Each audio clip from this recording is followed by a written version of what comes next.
Dear viewers, this is Salauddin Sheikh Chaudhary, editor of police. आज हमारे साथ है विघ्नेश शेषी जी। विघ्नेश शेषी जी, नमस्कार। और ये नमस्कार सर। भारतीय जनता पार्टी की कर्नाटका की बहुत ही प्रोमिनेंट पर्सन है, जो अभी इम्पोर्टेंट एक काम कर रहा है कि आपको शायद मालूम है कि विघ्नेश जी ने रिसेंटली एक पीआईएल फाइल की इलाहाबाद हाई कोर्ट में। विघ्नेश जी, आपको स्वागत है। नमस्कार सर। ओम नमः शिवाय। पहले तो आप बताइए कि ये जो इलाहाबाद कोर्ट में आपने जो फाइल की पीआईएल, बहुत लोग कहते हैं कि ये पीआईएल जो सुब्रमण्यम स्वामी साहब की, वो एक ही चीज है। सो आप जरा बताएंगे कि ये एक ही चीज है या आपकी दरख्वास्त में कोई नई चीज भी है? सर फिलहाल मामला ऐसा है कि ये जो पेल हमने दाखिल किया है Allahabad high court Lucknow bench में है। और ये दूसरी बार हमने दाखिल किया। पहले भी एक बार हमने जून के महीने में किए थे। तो मामला सुनवाई के लिए आया था बेंच के डिवीजन बेंच के सामने। तो उधर हमें बोला गया था कि हमें एक रिक्वेस्ट लेटर देना है भारत सरकार को, गृह मंत्रालय के लिए, ताकि उधर ये सब डॉक्यूमेंट्स जो भी हमारे पास है, एविडेंसेस है, उसको उधर पेश किया जाए उनके सामने, ताकि वो भारत सरकार गृह मंत्रालय इस सब को डॉक्यूमेंट को प्रोसेस करके इसके ऊपर क्या कार्रवाई की जाए उसका फैसला ले। अभी 2 महीना हो चुका है।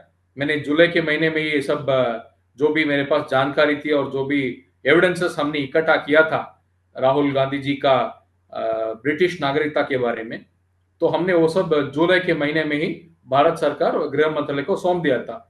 उसके ऊपर भारत सरकार ने कुछ बहुत सारा कार्रवाई किया हुआ है। उन्होंने भी जो है वेरिफिकेशन किया है, और ब्रिटेन गवर्नमेंट और यूके गवर्नमेंट के साथ भी जो भी करस्पॉन्डेंस किए हैं, वो सब हमारे अभी जानकारी मुझे मिला है कि ऐसा सब हुआ है। और ये सब होने के बावजूद मैंने जुलाई के महीने में ही सेंट्रल ब्यूरो ऑफ इन्वेस्टिगेशन जो सीबीआई जो है, भारत सरकार की जो सीबीआई है, जो independent investigating agency under the government of India, तो इसको भी मैंने कंप्लेंट दिया था कि राहुल गांधी जी जो है इनके पास ब्रिटेन की नागरिकता है और ये सब इसके एविडेंसेस है, ये डॉक्यूमेंट्स हैं।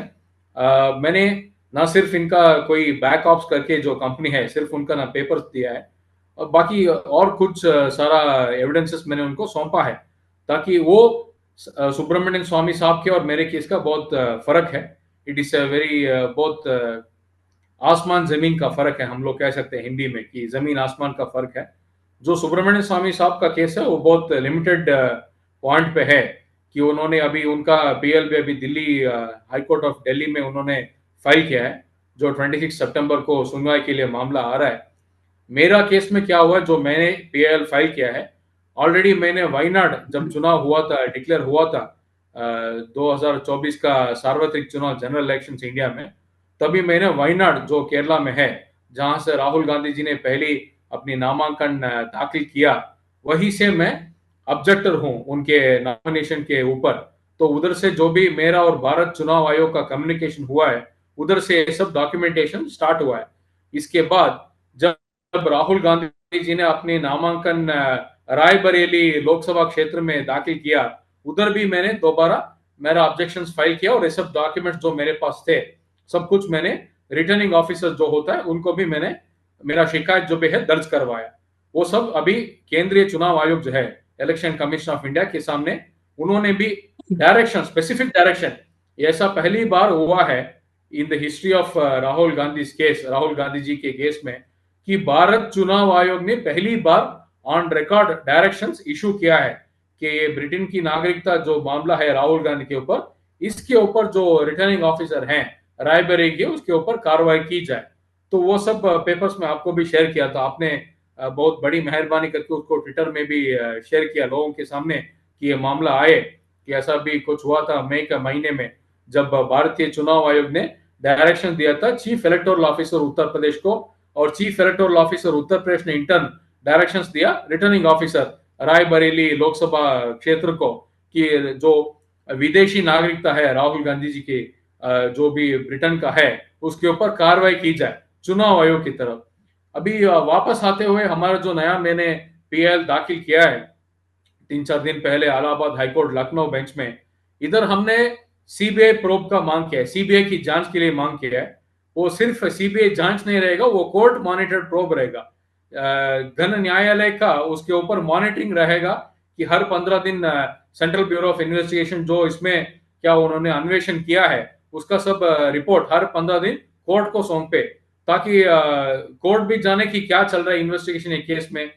और इस बार मैंने सब राहुल गांधी जी का जो जो विदेशी बैंक अकाउंट्स है उसका डिटेल्स दिया है, और राहुल गांधी जी का जो जो क्या बोलते हैं अलग अलग उनकी जो कंपनीज है उसका डिटेल्स भी मैंने दिया है। उनका 2-3 और अलग नाम है जो वो डिटेल्स भी मैंने सीबीआई को सौंपा है। और जुलाई के महीने से लेके आज तक, अभी तो हम फिलहाल सितंबर की 15 तारीख में हैं, सितंबर की बीच में है, मिडल ऑफ सितंबर, बहुत सारा जांच हो चुका है इस मामले के ऊपर। ये मुझे खबर मिला है मेरे बहुत हाईली प्लेस्ड ऊपरी जो उच्ची तरह के सोर्सेस जो होते हैं सीबीआई में, उन्होंने मुझे बताया कि आप लोग इतना सब इंफॉर्मेशन हमने भी निकाला है जो आपने जानकारी दी है। तो ये सब मुझे खबर मिलते हुए मैंने अभी मेरा नया वाला जो पीआईएल है, फ्रेश पीआईएल, मैंने इलाहाबाद हाईकोर्ट लखनऊ बेंच के सामने मैंने दाखिल किया है। तो विघ्नेश जी, एक चीज है कि आपको भी शायद मालूम है कि 2011 साल की 1 मार्च जी कोई हाई कोर्ट से राहुल विंची को एक डायरेक्शन दिया था, asking for some information about some individual. 2011, अभी तो 2024, 13 साल चला गया, उन्होंने कोई जवाब हाई कोर्ट को नहीं दिया। और आपने जो अभी कहे हैं कि there has been direction to Raebareli returning officer followed by the direction issued by the Indian apex court. तो हम जो जितने हमारे जो लिमिटेड नॉलेज में हम देखे कि देखा है कि ये राहुल विंची के बारे में जहाँ जहाँ से जो कुछ कारनामे होते हैं from the high court, high judiciary, वो उसको ये लोग कोई, हम क्या कहते हैं इसको, कोई वैल्यू नहीं देते, कांग्रेस वालों या राहुल विंची। और अल्टीमेटली जो हायर जुडिशरी ये लोग भी कुछ नहीं कर रहे। तो इसको ऐसे महसूस, हम एक फॉरेनर है। मैं आपको ऐसा बताता हूँ सर, मैं आपको ऐसा बताता हूँ। अभी मेरा वाला जो पीएएल नया मैंने दाखिल किया है, वो अभी सुनवाई के लिए नहीं आया है। सुनवाई तो अगले हफ्ते शायद आएगा कोर्ट के सामने। तो I will be the party in person to argue the matter. इस बार हमारा वकील नहीं है, तो मैं खुद वो मामले को कोर्ट के सामने मैं बहस करूंगा, ताकि क्योंकि बहुत सारा जो खबर है, इंफॉर्मेशन है, मैंने खुद इकट्ठा किया हुआ है। और जो भी मेरे विदेशी सूत्रधार हैं, उन्होंने भी कुछ जो भी खबर दिए हुए हैं, जो ब्रिटेन और यूनाइटेड किंगडम की सरकार जो खास तौर पे बहुत स्पेसिफिक से या अभी इस बार लिखा है कि राहुल गांधी के जो नागरिकता के बारे में they have made some comments and they have sent a letter in writing, वो सब हमने अभी न्यायालय को we have made our submission the honourable Allahabad high court at Lucknow bench. मगर ऐसे दूसरा मामला ये है सर, पिछले इनका 2011 वाला जो मामला था, उसमें इनको नोटिस दिया गया है। क्या हुआ है वो मुझे आज तक नहीं मालूम है। लेकिन मैं ये काम कर सकता हूँ कि मैं जो वो वकील हैं, वो मेरे जानकार में है एक शुक्ला साहब बोल के, जिनसे मैं अच्छा परसों मिला हुआ था इलाहाबाद हाईकोर्ट लखनऊ बेंच में। तो उनसे मैं पूछ के मैं आपको बता सकता हूँ कि लेटेस्ट स्टेटस क्या है केस के बारे में। अच्छा, कोई लोग कह रहे हैं, जब से मैंने भी ट्वीट किया था आपके जब पीआईएल के बारे में, और बहुत सारे अखबार में और टेलीविजन चैनल भी न्यूज आया किया। सो लोग कह रहे हैं कि अभी विघ्नेश जी को कांग्रेस वालों कोई इनके खिलाफ मुकदमा कर देगा, बेंगलुरु में उनके जो जहाँ जहाँ उनके गवर्नमेंट है, और इनको ऐसा भी हो सकता है इनको गुम कर देगा, नहीं तो खून कर देगा। सो आपको लगता है कि ये लाइफ इज अंडर थ्रेट, ऐसा कोई, कि ये जो सच को आप सामने लाने की कोशिश कर रहे हैं, इसके लिए आपकी जान की खतरा हो सकता है? सर थ्रेट्स तो बहुत आ रहे हैं मुझे। जब ये पहला वाला पीएल हमने दाखिल किया था, बहुत सारा इनडायरेक्टली मैसेजेस आया और बहुत सारे लोग ऐसे इनका धमकी भी ऑफिशियली मिला था। तो लेकिन फिर भी क्योंकि भारत सरकार इज ए न्यू गवर्नमेंट, और government of India is new, जो 20-30 साल से पहले जो था ऐसा नहीं है। आजकल सरकार प्रधानमंत्री आदरणीय श्री नरेंद्र मोदी जी की है, और केंद्र गृह मंत्रालय अमित शाह साहब की है। Or we have a wonderful, excellent, godly person. He is our national security advisor, Ajit Dol Saab. So I don't think I will be what you call giving into these blatant threats by who are the terrorist organization or all these people who are issuing these threats to me from sitting across the border on the other side of the country. They may be supporters of Congress party. They are all उनको बहुत दुख हुआ है कि अभी ये सब जो भी सीक्रेट था ये सब मामला बाहर निकल रहा है। बहुत सारे ऐसे उन्होंने धमकी देने का प्रयास किया, लेकिन वो सब ठीक है सर, होता है कभी कभी। इतना बड़ा मामले में आप भी जानते हैं, आप भी इतना इन्वेस्टिगेटिव पत्रकार हैं, आपने बहुत सारे टेररिस्ट आउटफिट के खिलाफ भी आपने रिपोर्टिंग किया है, तो ऐसा होता है sir. This is part of the entire process that we have to live. हम इसके साथ साथ ही हमें आगे बढ़ना चाहिए। एब्सोल्युटली, ये कांग्रेस वालों तो हमारे खिलाफ भी बेंगलुरु को थाना में एक केस कर दी, जी सर, जी। अब किया। आपके खिलाफ उन्होंने मुकदमा दर्ज किया है बैंगलोर में। जी। अभी एक चीज विघ्नेश जी के देखिए कि एक अर्णब गोस्वामी के ऊपर जो इन्होंने जो कारनामे की, we are aware of it. और अभी जो जी रोहित शर्मा रिसेंटली जो अमेरिका में पूछे थे कि डलस टेक्सास में। जी, पूछे थे कि क्या है कि बांग्लादेश की में जो हिंदू के ऊपर जुल्म हो रहा है, अत्याचार हो रहा है, इसके बारे में उन्होंने पूछा। और इसके जरिए उनके ऊपर अच्छा है कि अभी इसको पिटाई नहीं किया, अदर दिन दिस सब कुछ उनके ऊपर हो गया। सो इस तरफ के अर्नब गोस्वामी की जो एक क्या कहते हैं एक इंस्टेंस, अभी रोहित शर्मा की दूसरी इंस्टेंस। सो अर्नब गोस्वामी की कारण दूसरा है, मगर जो रोहित शर्मा, इसके अगर आप कहेंगे कि इसके जो क्राइम है, अपराध है कि इसने हिंदू के बारे में पूछा। तो जी भाई, बांग्लादेश के हिंदू, आप एक राष्ट्र, भारत की दुनिया के सबसे बड़ा जनतंत्र, सबसे पुराना, और इस राष्ट्र में, इस देश में आप पॉलिटिक्स कर रहे हैं, आप लीडर ऑफ द ऑपोजिशन हो, और अगर दुनिया के कहीं भी हिंदू के ऊपर जुल्म होगा और आपको पूछना इस बारे में, ये कोई अपराध तो नहीं हो सकता है। ये तो आई मीन, ये कैसा बात है? ये जो कोई तालिबान को ऐसा कोई सवाल पूछता, या पाकिस्तान या आईएसआई की किसी ऑफिसर को पूछता, वो गुस्सा होते।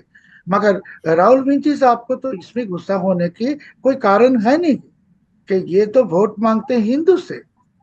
सो आपको क्या लगता है कि ऐसा क्यों हुआ कि इनके इतना गुस्सा क्यों पहुंचा?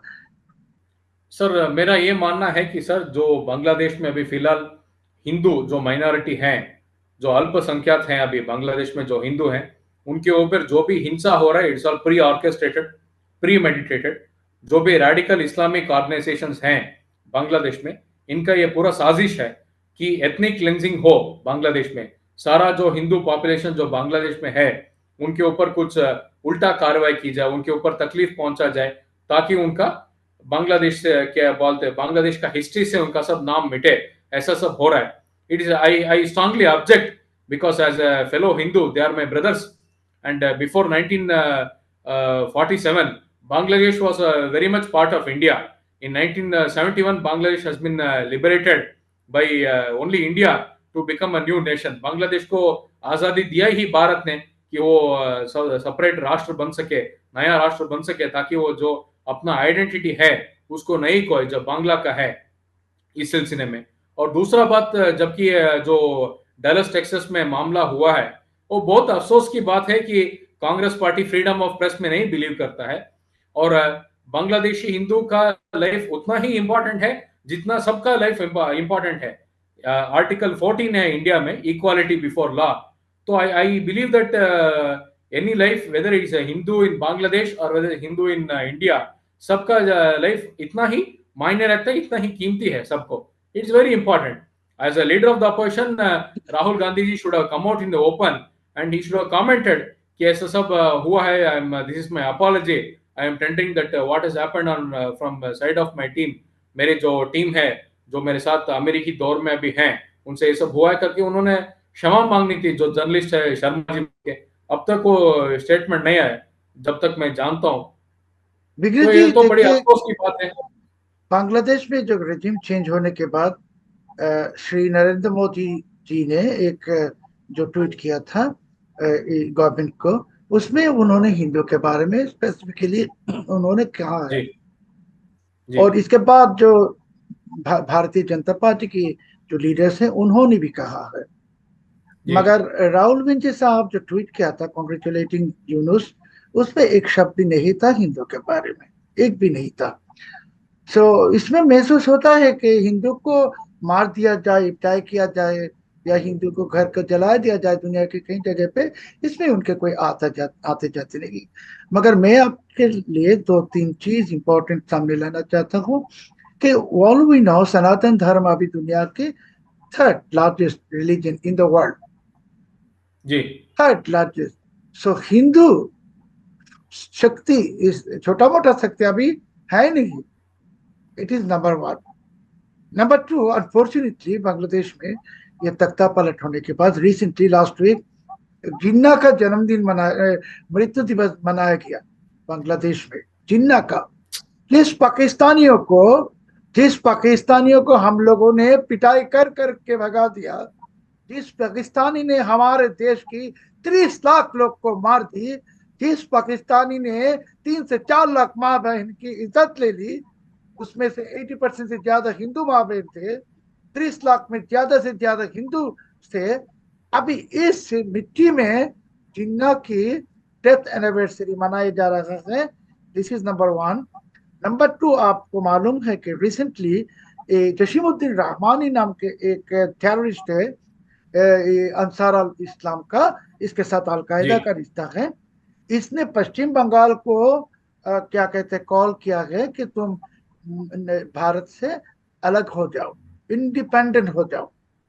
सो ये जब एक तरफ से Rahul Vinci is unwilling to speak about Hindu persecution in Bangladesh, he is congratulating the new government और regime ऑफ यूनुस। और तीसरी तरफ से जिन्ना का जो डेथ एनिवर्सरी मनाया जा रहा है, और ये यहाँ के टेररिस्ट, ये ममता बनर्जी को कह रहा है कि आप भारत से अलग हो जाओ। सबसे इंपॉर्टेंट बात है कि ये कॉल आने के बाद ममता बनर्जी या तृणमूल कांग्रेस के किसी लीडर ने एक प्रेस कॉन्फ्रेंस या प्रेस स्टेटमेंट नहीं दिया कि ये तुम कौन होते हो मुझे ये कहने के लिए हम भारतवासी है। डोंट डू दैट, उसने नहीं कहा है। सो ये पूरा चीज को एक साथ लाने के बाद आपको क्या लगता है? सर, मामला ये है कि मैं आपको थोड़ा 2-3 महीने पहले लेकर जाता हूँ। जब से पहले बांग्लादेश में तख्ता पलट के ऑपरेशन जो चल रहे थे कोई विदेशी इंटेलिजेंस एजेंसीज द्वारा, ये बहुत अहम चीज़ है कि अलकायदा जो है और अलकायदा की जो एफिलिएट्स है, क्योंकि मैं पिछले 10-15 साल से पूरा टेरर नेटवर्क जो भी जिनका है उसको ट्रैक कर रहा हूँ to help government of India. तो इधर हमें ये मिला कि अलकायदा जो है जहां भी हो, वो नया नया वीडियोस बांग्ला के लैंग्वेज में रिलीज कर रहा है। बांग्ला के लैंग्वेज में अलकायदा नया वीडियो रिलीज कर रहा है। तभी हमने सोचा कि ये लोग कुछ कार्रवाई करने को चाह रहे हैं जो बांग्लादेश के में है, या जो Indian area of West Bengal में है। यहाँ कुछ अलकायदा नया कुछ करने का इनका AQIS बोल के जो है, अलकायदा इंडियन सब कॉन्टिनेंट करके जो अफिलेट है अलकायदा का, इनका एक्टिव नेटवर्क है। इधर ये लोग कुछ प्लान वगैरह कुछ साजिश करने की इनका रहेगा करके मैंने गवर्नमेंट ऑफ इंडिया को, अब मैंने भी अलर्ट किया था।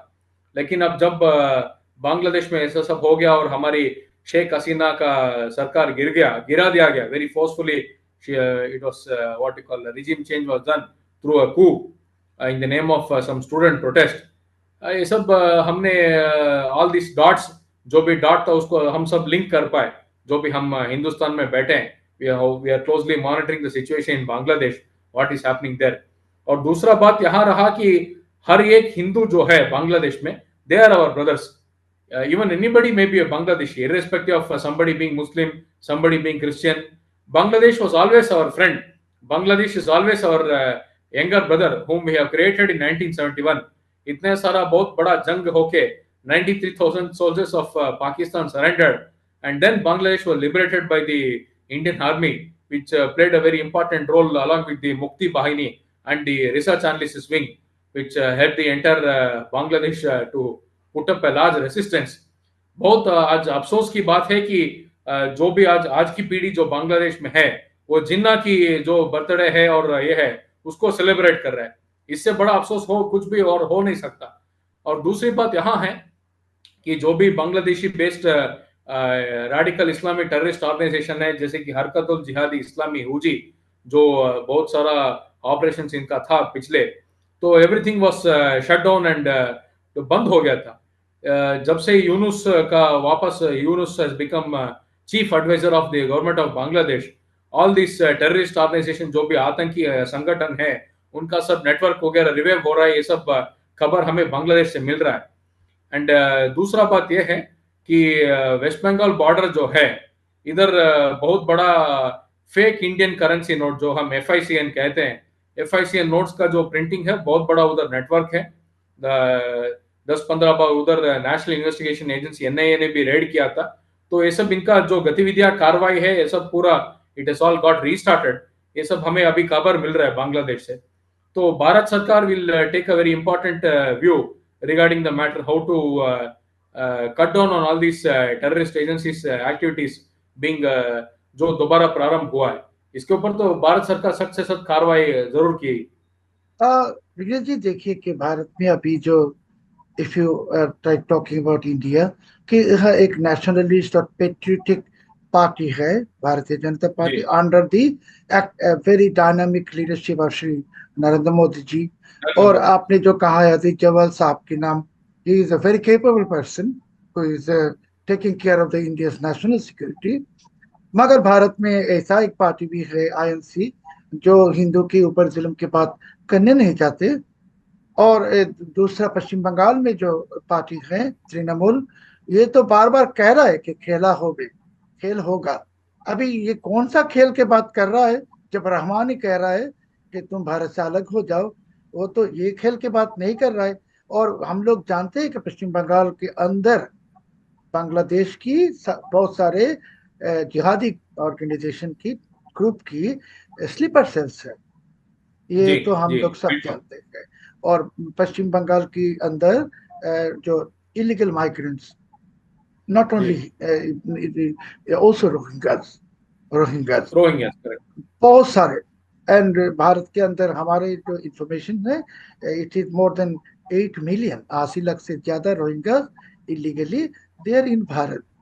सो ऐसे कैसे होता है कि आपके मुल्क के लिए एक चैलेंज है कहीं से भी, ये वेस्टर्न कंट्री से हो या पाकिस्तान या ऐसा ऐसे हो, आपकी नेशनल यूनिटी का जरूरत है। तो नेशनल यूनिटी में ये जो सारे लोग, जो INC कहिए या तृणमूल कहिए, ये लोग तो मोदी जी के पीछे पड़े हुए हैं। और मोदी मोदी जी की एक ही क्राइम है कि वो भारत को ऐसे दिल से ऐसे रखे हैं। He loves India, he owes India, and he loves every Indian national. And Modi ji का दूसरा जो क्राइम है कि वो कहीं भी हिंदू के ऊपर कोई जुल्म बर्दाश्त नहीं करते। ये उनके क्राइम है। मोदी जी का अगर आप कहेंगे कि मोदी जी हैं, क्राइम उनका है कि ये हिंदू के ऊपर अत्याचार बर्दाश्त नहीं करते। और दूसरा ये कि योगी आदित्यनाथ जी, ये भी हिंदू के ऊपर अत्याचार बर्दाश्त नहीं करते। Now, I mean, what kind of situation it is? It is our last question to you कि भारत के ऊपर जो चैलेंज शायद हो कि बांग्लादेश में ऐसा हो गया, आगे श्रीलंका में हुआ, मालदीव में हुआ, भारत में ऐसे वो कौन कर नहीं सकेगा कभी, मगर कोशिश तो करेगा जरूर। तो नेशनल यूनिटी यूनिटी की बात जब करते हैं, तो ये नेशनल यूनिटी के सामने नहीं आके ये मोदी जी को हटाने के लिए, उसके गवर्नमेंट को गिराने के लिए कोशिश में गए। Why it is like that? Sir I will, मैं आपको ऐसा बताता हूँ। आज भारत दुनिया में सबसे तेज आगे बढ़ने वाला देश में से है। तो हमारा GDP जो है बहुत अच्छी खासी है। तो there is a possibility that Bharat will become the third largest economy in the entire world. तीसरी तीसरी सबसे बड़ी आर्थिक शक्ति भारत बन जाएगी। ऐसा सब अच्छे काम जो चल रहे हैं भारत में, अच्छे दिन जो आए हैं अभी। प्रधानमंत्री जी तो ये मानते हैं कि सबका साथ, सबका विकास, सबका विश्वास, सबका प्रयास। तो वो कोई जाति और कोई इसमें भेदभाव नहीं करते हैं। लेकिन फिर भी कोई ऐसे शक्तियां हैं जो गवर्नमेंट है, जो नॉन गवर्नमेंट है, जो डीप स्टेट हम अंग्रेजी में जो बोलते हैं, एक्टर्स जो हैं, वो ये नहीं चाहते कि भारत आगे बढ़े। उनको ये सहमति नहीं है कि भारत इतना आगे बढ़ रहा है, इतना सब कुछ अच्छा हो रहा है। भारत के जो लोग हैं, जो नागरिक हैं, इनको इतना सब अच्छा सुविधाएं मिल रही हैं। एंड इतना अच्छा इंफ्रास्ट्रक्चर खड़ा हो रहा है, इतना free access to internet Bharat में है, और सबको जनधन अकाउंट्स जो खुले हुए हैं, see everybody's life is getting improved. Bharat में सबका लाइफ का इम्प्रूवमेंट हो रहा है। पिछले 10 साल से जब प्रधानमंत्री जी आए हुए हैं, तो there is a sea change, सब कुछ बदल गया। जो पहले था ऐसा नहीं है। सबको एक ना एक कुछ भारत सरकार की स्कीम में कुछ ना कुछ अच्छा बेनिफिट मिल रहा है सबको। ये सब पहले नहीं हो रहा था। पहले ऐसा हो रहा था कि अगर केंद्र सरकार 1 रुपए भेजे तो सिर्फ 10 पैसा जो एंड बेनिफिशियरी है उसको पहुंच रहा था। लेकिन आजकल तो 1 रुपए भेजते हैं government of India to direct benefit transfer scheme, सब कुछ पहुंच रहा है। And coming back to the second question, ये जो फॉरेन इंटेलिजेंस एजेंसीज हैं, जो भी है, I don't want to name them, हम सब जानते हैं कि कौन है और कौन सी पार्टी को फंडिंग कर रहे हैं सब करने के लिए। और दूसरी बड़ी मामला है कि जॉर्ज सोरोस का है। जॉर्ज सोरोस और जो जो पॉलिटिकल पार्टीज इंडिया में हैं, उनका क्या लिंक है हम सब जानते हैं। और जॉर्ज सोरोस क्यों इनके पीछे पड़ा हुआ है, क्यों इनको सत्ता में बिठाना चाहता है, हम सब वो जानते हैं। और जो भी इसका बहुत बुरा वाला प्लान है, जो अक्टूबर 2 से ये इसको अंजाम देना चाहते हैं जॉर्ज सोरोस, अक्टूबर 2024 से लेके नवंबर 15 2024 तक।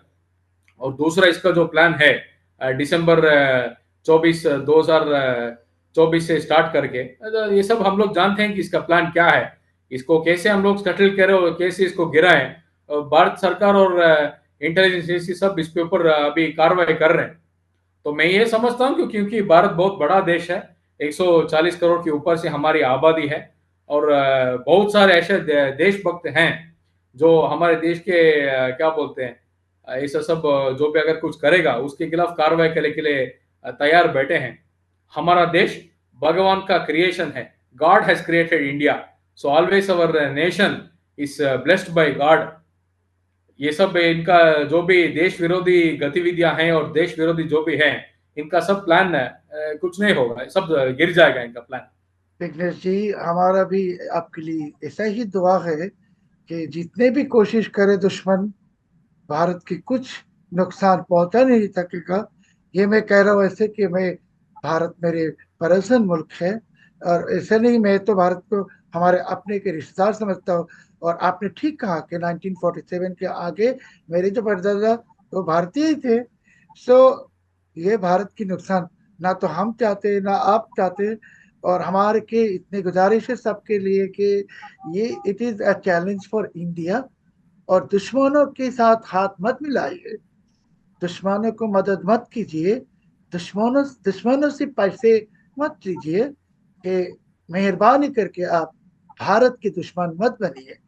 कि भारत एक ही महान राष्ट्र है, और behave like the citizen of a big great country. Don't behave like an individual who is against the 1.4 billion people of India. Vighnesh जी, आपका बहुत बहुत धन्यवाद और नमस्कार। और आपने बहुत वक्त दिया हमें इसके लिए, और आगे भी आपको हम अगर चाहेंगे आप शायद आएंगे इसमें। बहुत धन्यवाद सर। ओम नमः शिवाय। नमस्कार। Thank you.